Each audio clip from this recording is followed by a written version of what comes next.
이게 다 나중에 싸움 안 나게 하려는 형의 배려다. 제1장 금빛 거실에 떨어진 파편.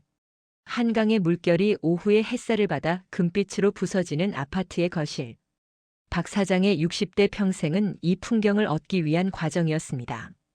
공장 바닥에서 기름때 묻혀가며 일궈낸 성공. 그 결실로 자식들은 남부럽지 않게 키웠다고 믿었습니다.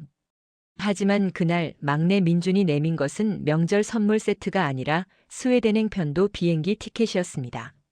아버지, 어머니, 저희 스웨덴으로 가기로 했습니다. 이미 비자 승인 났고 현지 IT 기업에 채용됐어요. 다음 달 출국입니다. 박 사장은 은퇴 안경을 고쳤으며 찻잔을 내려놓습니다. 쨍그랑 소리가 날카롭게 울립니다. 뭐라? 스웨덴? 거기가 어디라고? 여행도 아니고 살러 간다고. 며느리 지혜가 조심스럽지만 단호하게 말합니다. 혁이가 이제 4살이에요, 아버님. 한국에서 매일 밤 늦게 퇴근하는 민준 씨랑 유치원 끝나고 학원 2군데씩 도는 혁이 보면서 결심했어요. 저희 이렇게는 못 살 것 같아요. 어머니 김 여사는 표정이 당혹스러워합니다. 아니, 민준아. 너 여기서 대기업 다니고 우리가 해준 아파트도 있는데 그 먼데 가서 고생을 왜 사서 해? 엄마는 이제 혁이 재롱 보는 낙으로 사는데. 제2장. 장남의 무게, 독박 효도의 시작. 형 민석의 눈빛이 매서워집니다. 금색 안경테 너머로 계산기가 돌아가는 소리가 들리는 듯합니다. 그는 매주 주말마다 박 사장의 지방 건물 2채를 관리하며 세입자들과 실랑이를 벌여왔습니다. 그 대가로 받는 일부 임대료는 세 자녀의 사교육비로 들어갑니다. 민준의 이민은 곧 민석에게 완전한 독박 효도를 의미했습니다. 야, 박민준. 넌 미국 MBA까지 부모님 돈으로 다녀와서 이제 와서 한국이 싫다고 떠나면 남은 분들은 누가 모셔? 민준이 담담하게 대답합니다. 형 모시는 건 내가 여기 있어도 형이 다 했잖아. 나도 내 인생 있어. 내 인생? 난 주말마다 아버지 건물 수리하고 고치러 다녀. 너 그 수원 아파트 그거 전세 놓고 간다며? 넌 거기서 엔지니어 소리 들으며 저녁 있는 삶 살러 가지만 난 여기서 아버지의 건물 세입자들 비위 맞추며 살아야 해. 넌 참 좋겠다 홀가분해서. 한국의 장남 문화는 여전히 견고합니다. 부모 부양과 재산 관리의 책임은 대부분 장남의 몫입니다. 또한 장남도 부모 재산의 기대와 목적은 있을 거라고 생각하지만 거기까지는 생각하지는 않았습니다. 최소한 지금까지는요. 민석의 감정 뒤에는 시스템에 대한 좌절이 숨어 있었습니다. 제3장. 다시 바다를 건너는 소파. 수원의 32평 아파트. 거실 한복판에 덩그러니 놓인 묵직한 가죽 소파. 이 소파는 민준 가족에게 단순한 가구가 아닙니다. 미국 유학을 마치고 한국 대기업에 입사할 당시 회사에서 받은 사인업 보너스로 가장 먼저 샀던 물건입니다. 혁이가 태어나고 한국에서의 새 삶을 꿈꾸며 들여놓았던 그 소중한 기억. 이제 그 소파는 다시 대서양을 건너 스웨덴으로 향하는 컨테이너에 실립니다. 지혜가 소파 구석을 닦으며 말합니다. 이 소파 우리랑 참 멀리도 다닌다. 그치? 우리 미국에서 이거 사고 나서 혁이 태어나고 다시 한국 들어왔을 때 여기서 평생 살 줄 알았는데. 민준이 대답합니다. 그러게. 그때 직장 얻고 사인업 보너스 받고 기분 좋아서.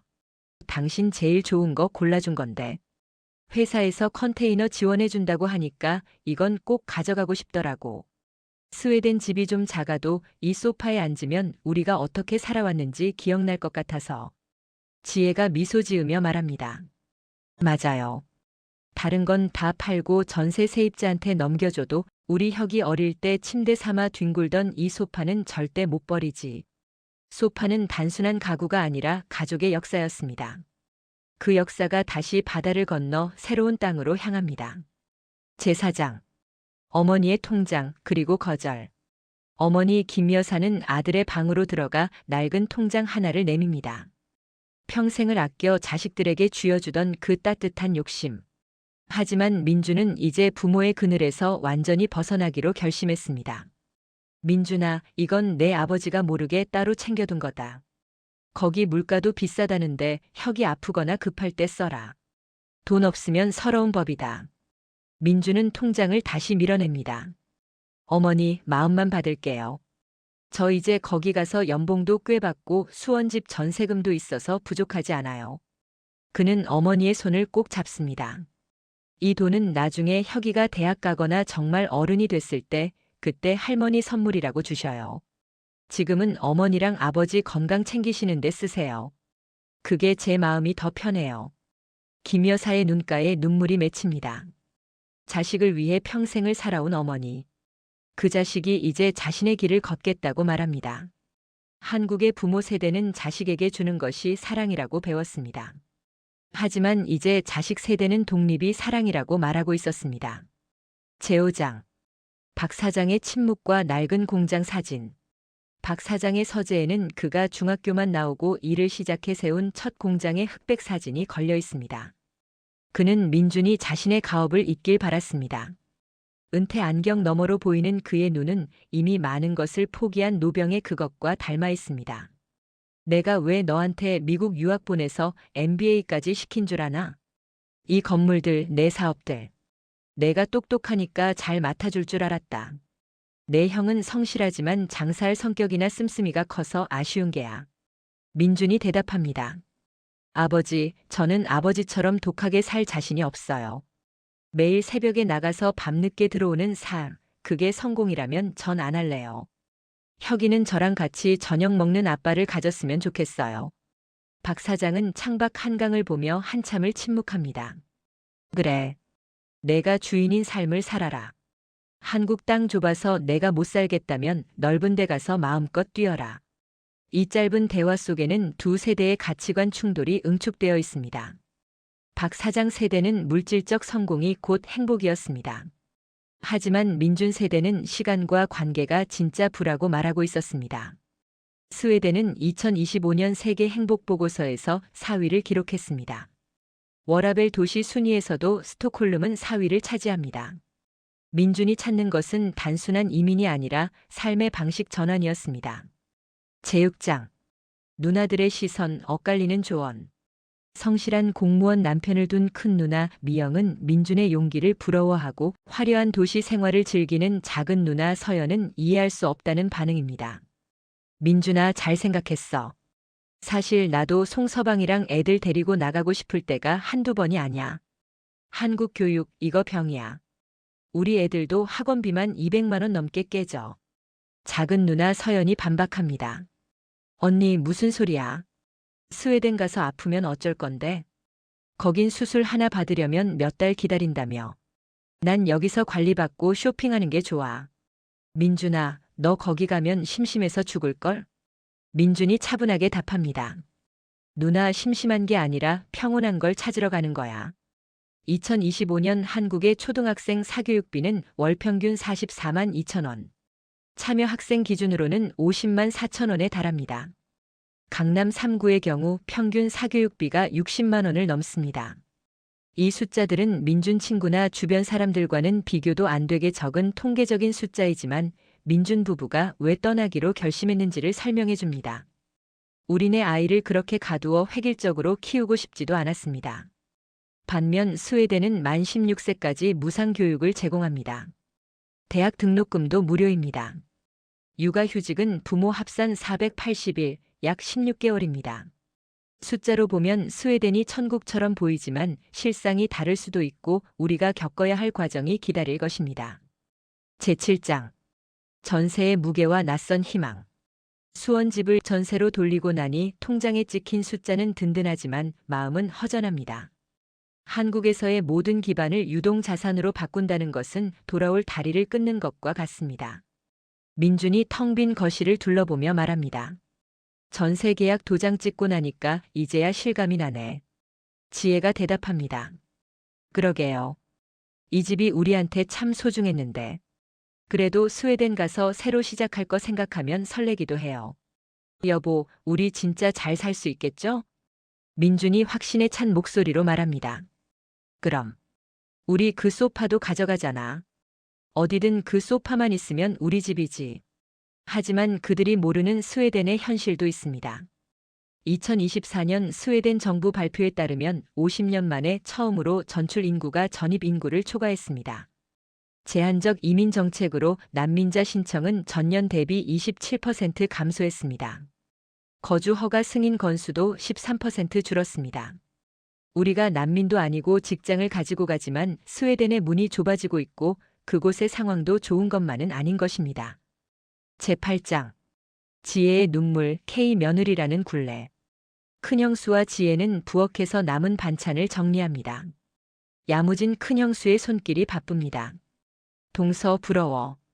제사 때마다 전 부치고 시부모님 눈치 보는 거 이제 동서는 안 해도 되잖아. 난 언제쯤 이 집에서 해방될까? 지혜가 조심스럽게 말합니다. 형님 죄송해요. 저만 도망치는 기분이라. 근데 혁이만큼은 학원 뺑뺑이 안 시키고 싶어요. 혁이가 가기 싫다고 땡강 쓰거나 울 때는 마음이 안 좋을 때가 많아요. 우리 두 사람 출근도 해야 하는데. 혁이 아빠와 저도 건강이 안 좋아진 것도 있고요. 사실 한국에 돌아와서 적응을 하기 힘든 것도 많았어요. 한국의 며느리 문화는 여전히 무겁습니다. 명절 스트레스, 시댁 행사, 가족 경조사 그리고 친정 쪽까지. 이런 것들이 지혜를 한국 밖으로 밀어냈습니다. 스웨덴에서는 성평등 지수가 높습니다. 남성 육아휴직 사용률은 25%를 넘습니다. 주당 근무 시간은 40시간. 오후 4시에서 6시면 대부분 퇴근합니다. 지혜가 꿈꾸는 것은 단순한 워라밸이 아니라 우리 가족과 함께하는 시간과 굴레를 벗어나는 자유라고 생각합니다. 제9장 마지막 만찬 그리고 형의 응원. 출국 전날 온 가족이 모인 자리입니다. 박 사장은 말없이 고기를 구워 민준의 접시에 놓아줍니다. 4살 혁이는 할아버지의 마음도 모른 채 장난감 비행기를 날리며 좋아합니다. 건물 이야기나 무거운 이야기는 나오지 않습니다. 대신 무거운 정적 속에서 젓가락 부딪히는 소리만 들립니다. 민석이 맥주 잔을 들며 말합니다. 가서 아프지나 마라. 인종차별 그런 것도 조심하고. 거기 가서 한국 생각난다고 징징거리지 말고 잘 살아. 민준이 대답합니다. 형 미안해. 그리고 고마워. 됐다. 여기 아버님 어머님 걱정은 내가 할 테니까 너는 거기서 혁이랑 재수씨 잘 보살피고. 그게 내가 할 일이다. 형제간의 무뚝뚝한 대화 속에는 깊은 애정이 담겨 있습니다. 민석은 여전히 불만스럽지만 동생의 선택을 존중합니다. 가족이란 결국 이런 것입니다. 완전히 이해하지 못해도 지켜보는 것. 제10장 인천공항 3번 게이트의 이별. 인천공항의 차가운 공기. 카트 위에 실린 5개의 거대한 이민 가방이 한국에서의 삶의 무게를 증명하는 듯합니다. 이미 며칠 전 컨테이너에 실려 떠난 그 소파처럼 민준의 가족도 이제 수평선 너머로 사라질 준비를 합니다. 아버지 건강하세요. 어머니 연락 자주 드릴게요. 박 사장의 목소리가 떨립니다. 그래. 가거라. 건강이 최고다. 게이트가 닫히고 박 사장은 한참 동안 그 자리에 서 있었습니다. 한강이 보이는 익숙한 부모님의 거실도 아버지가 고생하여 성공하시고 올리신 건물도 채워주지 못하는 거대한 구멍이 그의 가슴 속에 뚫린 채였습니다. 미국에서 한국으로, 다시 스웨덴으로. 바다를 건너는 것은 소파만이 아니었습니다. 그들의 꿈도 가족의 정체성도 다시 한번 거친 파도를 향해 나아가고 있었습니다. 하지만 스웨덴에서의 삶이 장밋빛만은 아닙니다. 2024년 현재 스웨덴의 실업률은 8.9%, 이민자 실업률은 15.1%에 달합니다. 거주 허가 신청은 수개월씩 밀립니다. 개인 번호 받고 신분증 발급받는 시간도 길어졌습니다. 스웨덴어를 못하면 현지 기업의 취업도 어렵습니다. 영어만으로 가능한 직군은 IT, 데이터 분석 등 고숙련 직종이나 글로벌 기업에 한정됩니다. 집 구하기는 더 어렵습니다. 스톡홀름 중심지에서 비슷한 거리라도 이민자 지역과 현지인 지역의 집값은 30% 가까이 차이납니다. 외식과 배달은 한국보다 훨씬 비쌉니다. 의료 시스템은 무료이지만 전문 치료를 받자면 대기 시간이 깁니다. 수술 하나 받으려면 몇 달을 기다려야 할 수도 있습니다. 민준 가족이 선택한 것은 천국이 아니라 또 다른 세계에서 삶의 시작과 도전입니다. 하지만 그들은 알고 있었습니다. 한국에서의 삶도 도전과 경쟁 그리고 희노애락이었다는 것을. 여유가 없는 일상, 나빠진 건강, 주말 건물 관리, 노후가 없는 사교육비, 가족 관계 등. 이것들과 싸우느니 스웨덴의 추위와 외로움과 싸우겠다는 것이 그들의 선택이었습니다. 그 세 사람의 작은 가족만 믿고 비행기가 이륙합니다. 창밖으로 보이는 인천의 불빛들이 점점 작아집니다. 혁이는 엄마 무릎에 누워 잠들었습니다. 민준과 지혜는 손을 꼭 잡습니다. 그들 앞에는 불확실한 미래가 펼쳐져 있습니다. 하지만 그 불확실함 속에는 희망도 함께 있습니다. 자신들이 선택한 삶을 살아간다는 것. 그것만으로도 충분히 의미 있는 투쟁이었습니다.